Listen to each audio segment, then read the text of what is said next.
দীর্ঘ 15 বছর পরি তো গ্রামেই ছিল। অবশ্য পরির বিয়ের অনুষ্ঠান পরির দাদু বাড়িতেই হবে, আর মেয়েদের অনুষ্ঠান নানু বাড়িতে। বাসার সবাই ব্যস্ত, এইটা সেটা ঠিক করতে করতে সবার অবস্থা নাজেহাল। বিকেলে নাস্তা বানিয়ে ট্রে হাতে আসছিল পরি। নানার হাতে বিয়ের কার্ড দেখেই ট্রেটা টেবিলে রেখে ড্রয়িং রুমে চলে আসলো। সবাই বিয়ের কার্ড দেখার জন্য হুমড়ি খেয়ে পড়েছে। বেচারি পরি কোনো চান্সই পাচ্ছে না, আর আগ্রহ নিয়ে বলতেও পারছে না। বিষয়টা অত্যন্ত হতাশাজনক। পরি মুখ গোমরা করে এক সাইডে দাঁড়িয়ে রইল। সবার দেখা শেষ হলে পরি নানা ভাইয়ের পাশের সোফাটাতে বসলো। পরির নানা ভাই মুচকে এসে পরির মাথায় হাত বুলিয়ে দিলেন। তারপর কার্ডগুলো পরির হাতে দিয়ে চলে গেল। 4-5টা স্যাম্পল হিসেবে এনেছেন উনি। কিছুক্ষণ পর এক গাদা কার্ড চলে আসবে। পরি আশেপাশে তাকিয়ে দেখে নিল কেউ আছে কিনা। বাড়ি ভর্তি মেহমানের সমাগম। পরি মন খুলে নিজের বিয়ের কার্ডই দেখতে পারবে না। পরি একটা কার্ড নিয়ে বাইরে চলে আসলো। পরির নানা বাড়ির পেছনে ছোট্ট একটা বাগান, আর তারপরই নদী। পরি ওড়না দিয়ে কাঠটা আড়াল করে নদীর পাড়ে চলে আসলো। নদীর পাড়েও মানুষের সমাগম। পরি আহত মনে চলে আসলো। অবশেষে উপায়ন্তর না পেয়ে পরি বাগানের এক করে চলে আসলো। নদীর ঠান্ডা হাওয়া পরিকে মাতাল করে যাচ্ছে। পরির মুখের কোণে লেগে আছে স্নিগ্ধ হাসি। লজ্জামাখা এক অনুভূতির কাজ করছে। পরির গাল দুটো রাঙা হচ্ছে বারংবার। কাপা হাতে লাল রঙা কাঠটার খাম খুললো পরি। মুহূর্তে পরির গাল দুটো রক্ত রঙা আকার ধারণ করলো। কার্ডের ওপর বড় বড় করে লেখা নীল ওয়ার্স পরি। এই ছোট্ট লেখাটা কারো মনে এতটা উথাল পাতাল ঝড় বয়ে দিতে পারে তা পরীকে না দেখলে বোঝাই যেত না। পরি অতি যত্নে পুরো কার্ডটাতে চোখ বুলিয়ে নিল। পুরো কার্ডটা পরির কাছে স্বপ্নের মতো। এই সেই স্বপ্ন যা সে 6 বছর ধরে দেখছে। একটা সময় তো ভেবে নিয়েছিল এই স্বপ্নগুলো কখনো বাস্তবে রূপান্তর হবে না। এইসব ভাবতে ভাবতে পরি চোখ দিয়ে 2 ফোঁটা পানি গড়িয়ে পড়ল। কাজিনদের টাকে ঘোর ভাঙে পরি। পরি একটু থতমত খেয়ে যায়। চোখের পানি মুছে মুখের কোণে ফুটিয়ে দিলে মুগ্ধ করা হাসি। কাজিনদের কাছে গিয়ে বসতেই সবাই ফাজলামি শুরু করে দেয়। হাজারো ফাজলামির মাঝে রিফা ফোরন কেটে বলে, এই পরি বল তো নীলকে কি করে পটালি? ওইরকম হ্যান্ডসাম ডার্ক চকলেট বয় তোর প্রেমে এতটা মাতোয়ারা হয়ে গেল কি করে? পরি ভেঙচি কেটে বলল, দেখো আপু, তোমার মতো আমি ছেলে পটাই না, আর নীলকে আমি ভালোবাসি, কখনো বলিও নি, কিন্তু নীল বুঝে নিয়েছে, এটাই ভালোবাসা। রুম্পা বিরক্তি নিয়ে বলল, আরে ছাড় তো ওর কথা, সবসময় পক পক করে। এখন বল নীলের সাথে কেমন কাটলো দাম্পত্য জীবন? রুম্পার কথাতে পরি লজ্জা পেয়ে যায়। গাল দুটো কমলা রং ধারণ করে নিয়েছে। পরীকে অপ্রস্তুত হতে দেখে ফারিন বলল, আহা পরি বেবি, এত লজ্জা পেতে হবে না, আমরা তোমার সিনিয়র বোন, তো আমরা তো একটু আধটু বুঝি শুনি। পরীকে কিছু বলার সুযোগ না দিয়েই ঝুমা চেঁচিয়ে বলল, ভাইয়া খুব আদর করছে তাই না? উফ কি সিন! হাতের মাঝে হাত, চোখের নজর উতলা পাতাল, ঠোঁটের। ঝুমাকে থামিয়ে পরি বলল, তুই চুপ করবি ফাজিল মাইয়া, কি সব উল্টাপাল্টা কথাবার্তা। ঝুমা চোখ নাচিয়ে বলল, কেন বেবি, আমাদের বললে কি হয়? পরিবেশ অস্বস্তিতে পড়ে গেল। এদের মুখে লেম কথাবার্তা থাকবেই। পরি হাত কাচুমাচু করে বলল, আমাদের মাঝে ওইরকম কিছু হয় নাই। রিফার চোখগুলো রসগোল্লা হয়ে গেছে। পরীকে এক হাত দিয়ে ঝাঁকিয়ে বলল, এতদিনে কি করলি তোরা? আমরা তো ভাবলাম বাসর কমপ্লিট করে এখন বাচ্চা পুলের খবর দিবি, আর তুই রিল টুর গাওয়ারে বেহনা। পরি বেচারির মুখটা হয়েছে দেখার মতো। পরি চোখ ছোট ছোট করে তাকিয়ে বলল, আমরা এক ঘরে থাকিনি, মাঝে 2-3 দিন এক ঘরে থাকা হলেও একদিন ছিল আমাদের সেকেন্ড বাসরাত, আর অন্য দিনগুলো ছিল আমাকে সারপ্রাইজ দেওয়ার জন্য, ওরকম কিছুই না। পরির কথা শুনে সবাই হতাশ হলো।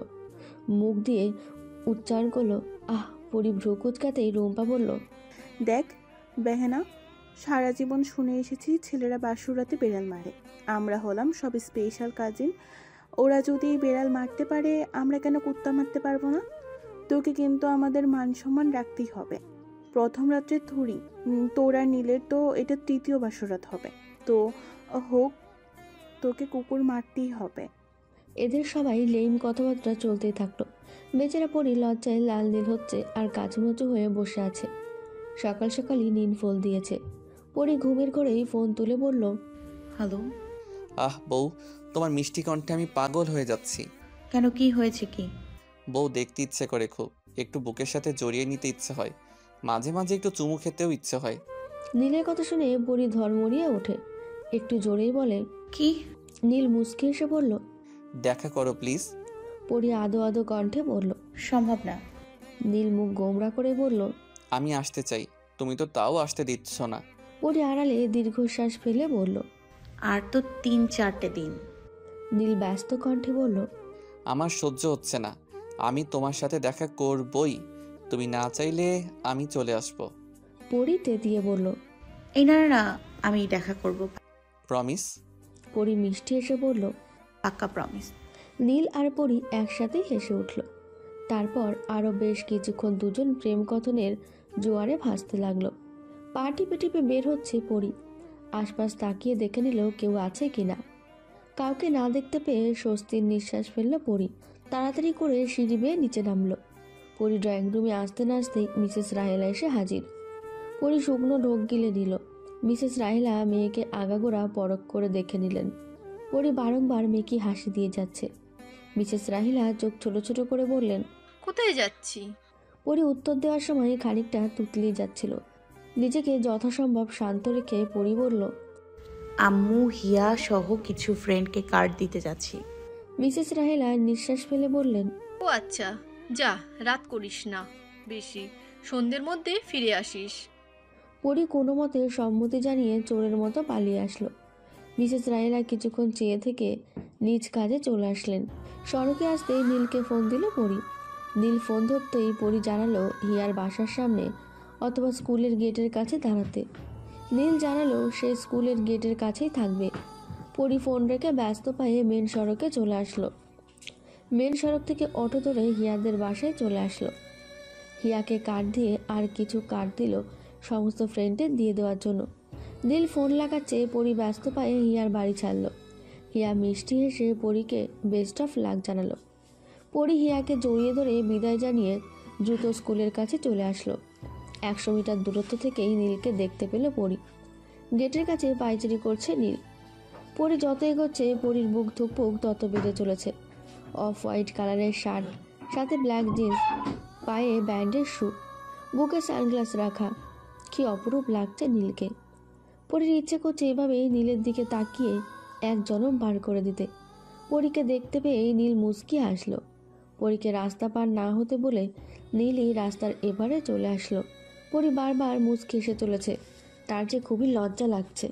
নীল আলতো হাতে পরীকে জড়িয়ে বলল, কেমন আছো পরি? পরি মাথা ঝাঁকিয়ে বলল, ঠিকঠাক। আপনি? নীল মৃদু হেসে বলল, ভালো ছিলাম না আমি।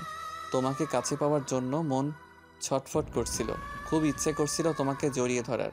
আমি বেহায়া হয়ে যাচ্ছি পরি, নিজেকে নিয়ন্ত্রণ করতে পারছি না আমি। নীলের কথাগুলো শুনে পরির বুকের ভেতর উথাল পাতাল করতে লাগলো। আজকাল তার মনও খুব করে চাইছে নীলকে কাছে পাওয়ার। আগে তো এমন হয়নি। দীর্ঘদিন নীলকে নিঃস্বার্থভাবে ভালোবেসে গেছে পরি, কখনো এমন অনুভূতি হয়নি। তবে কি বিয়ে নামক পবিত্র বন্ধন দুজনের মনকে অশান্ত করে দিচ্ছে? দুজনের মনই চাইছে বৈধতাকে সাদরে গ্রহণ করতে। এই উত্তর ওদের জানা নেই। নীল মুচকি এসে পরীকে চোখ বুলিয়ে দেখে নিল। মিষ্টি গোলাপি রঙের টপস পরে আছে পরি, চুলগুলো উঁচু করে বেঁধে রাখা, চোখে হোয়াইট কাজল, ঠোঁটে হালকা রঙের লিপস্টিক। কি ভয়ঙ্কর সুন্দর লাগছে পরীকে। পরীর সৌন্দর্য বারংবারই নীলকে মুগ্ধ করে। আজকাল পরীর সৌন্দর্য অতিরিক্ত হারে বৃদ্ধি পাচ্ছে। নীল খানিকটা মাথা ঝুঁকে বলল, লোকে বলে স্বামীর আদর সোহাগ পেলে নাকি স্ত্রীর সৌন্দর্য বৃদ্ধি পায়। তোমার সৌন্দর্য তো বিয়ে করেই বেড়ে গেছে। আমার সোহাগে তুমি তো মোহনীয়তায় ঝলসে যাবে পরি, প্রেমের অতলে লজ্জায় রাঙা হয়ে যাবে। এত অনুভূতি কি করে সইবে তুমি? পরীর নিঃশ্বাস ভারী হয়ে উঠেছে, মনে হচ্ছে দম বন্ধ হয়ে মারা যাবে। নীলের কথায় মাদকতার মতো কাজ করে। পরী কিছু বলার আগেই পাশের দিকে তাকিয়ে পরীর চোখগুলো স্তব্ধ হয়ে যায়। পরী কথা বলতে যেন বেগ পেতে হচ্ছে। পরী কোনো মতে উচ্চারণ করলো, দাদা ভাই।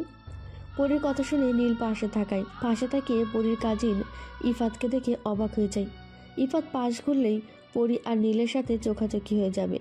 পরী বারবার ঢোক গিলছে। নীল পরীর দিকে একবার তাকিয়ে পরীর হাত ধরে ছুটে চলে আসে বাইকের কাছে। পরীর মাথায় দ্রুত হেলমেট পরিয়ে বাইক স্টার্ট দিয়ে 2 কিলোমিটার পাড়ি দিয়ে খোলা রাস্তাতে বাইক ব্রেক লাগায়। বাইক থেকে নেমে পরী আর নীল দম ফাটিয়ে হাসতে থাকে। হাসতে হাসতে একসময় দুজনেই রাস্তার সাইডে ঘাসের ওপর বসে পড়ে। পরী আর নীলের মুগ্ধ করা সেই হাসি উপভোগ করে স্বয়ং প্রকৃতি। থেকে থেকে বাতাস বইতে থাকে, পাখিরা কলরব শুরু করে। জনমানব শূন্য রাস্তায় শুধু প্রকৃতির খেলা। মুগ্ধ সেই দৃশ্যে 2 তরুণ তরুণী একে অপরের হাতে হাত রেখে বসে আছে। নীল হাসি থামিয়ে বলল, পরি, আমি আমার কিশোর জীবনের প্রেমকে অনুভব করছি। যখন সারাক্ষণ মনে ভয় থাকতো, ইস এই বুঝি কেউ দেখে ফেললো। নীলের কথাতে পরি মুচকি হাসলো। নীলের কাঁধে মাথা রেখে বলল, আপনি অনেক সুন্দর করে হাসেন। নীল সামান্য ভ্রু কুঁচকে বলল, আচ্ছা, বরের হাসি এত ভালো লাগে? পরি মাথা কাত করায়, যার অর্থ হ্যাঁ। নীল মুচকি এসে পরীকে এক হাতে জড়িয়ে বলল, আমরা আমাদের কৈশোর জীবনের প্রেমকে অনুভব করছি পরি। আমাদের বৈবাহিক জীবন এর থেকেও 1000 গুণ স্নিগ্ধ হবে। ভালোবাসার জোয়ার থাকবে, বিশ্বাস থাকবে, দুষ্টু মিষ্টি প্রেম হবে, চোখে চোখে কথা হবে, ঘুমের সাথে হবে আড়ি, সারা রাত পার হবে। প্রেম সাগরের বুকে দিব পারি, শেষ রাতে ঘুম ভাঙবে পাখির কুজনে। জড়িয়ে নিব তোমায় প্রেমের আলিঙ্গনে। আমরা আমাদের প্রতিটা মুহূর্তকে রঙিন করব। প্রতিটা পদক্ষেপে মনে হবে স্নিগ্ধতা বাড়ছে। আমাদের ভালোবাসা কখনোই কমবে না পরি, কখনোই না। পরি নীলের বাহু জড়িয়ে বলল, আপনি কবিকে হার মানাবেন নীল। মুগ্ধ আমি, আপনার বিচরণে মুগ্ধ হতে চাই। সর্বাঙ্গে শুধু থাকবে আপনার ভালোবাসা। আমি তো হারাতে চাই নীল, গভীরভাবে হারাতে চাই আপনার মাঝে। নীল মুচকি হাসে। দুজনের মাঝে প্রেমের জোয়ার ভাটা চলছে। নীল থেকে থেকে দুষ্টুমি করছে, এই যখন তখন গালে চুমু খেয়ে নিচ্ছে, আর পরি রক্তচক্ষু দেখাচ্ছে। দুজনই নীরবতা থেকে হঠাৎ খিলখিল করে হেসে উঠছে। মনে হচ্ছে বসন্ত এসে ওদের কাছে ধরা দিয়েছে। বিকেলটা ঘুরেই কাটিয়ে দিল নীল আর পরি। দুজনেই বেশ আনন্দে কেটেছে। এক অদ্ভুত শান্তি অনুভব করছে। মনে হচ্ছে পৃথিবী তার রঙিন আলোয় ঝলমল করছে। নীল আর পরি হাত ধরে হেঁটে চলেছে। সন্ধ্যা যখন ছুঁই ছুঁই, তখন পরি আর নীল একটা ক্যাফেতে চলে আসে। কোল্ড কফির সাথে চিকেন চাপ আর রুমালি রুটি দিয়ে নাস্তা সেরে নেয়। দুজনে ফ্রেমবন্দি করে নেয় হাজারো স্মৃতি। পরীকে সাবধানে বাসায় পৌঁছে দেয় নীল। পরীর বাসার অপোজিটে বাইক এসে থামে। নীল আর পরীর মধ্যে পিনপতন নিরাপত্তা চলে। দুজনেই একে অপরকে ছেড়ে যেতে ইচ্ছুক নয়, তবে কিছু পাওয়ার জন্য অপেক্ষা করতেই হয়। দুজনই স্নিগ্ধ হাসি হেসে ওঠে। নীল পরীর কানে কানে ফিসফিস করে বলে, এটাই আমাদের লুকিয়ে প্রেমের শেষ দিন। সময়টা অদ্ভুত হলেও সুন্দর ছিল। বউয়ের সাথে লুকিয়ে প্রেম করতে পারে কয় শালায়। ভাগ্য লাগে, ভাগ্য। আর লাগে মিষ্টি একটা বাচ্চা মেয়ের প্রেমে মাতোয়ারা হয়ে পড়া। নীলের কথাতে পরী খিলখিল করে হাসে। ছেলেটা বড্ড ফাজিল। নীলের গালে ধর্মমতে বিয়ে সম্পূর্ণ হওয়ার আগে লুকিয়ে প্রেমের শেষ চুমুটা দিয়েই পরী বাসার দিকে ছুট লাগায়। আর নীল হাসতে হাসতে মুগ্ধ নয়নে দেখতে থাকে তার ছোট্ট মিষ্টি ফুটন্ত গোলাপের মতো বউটাকে।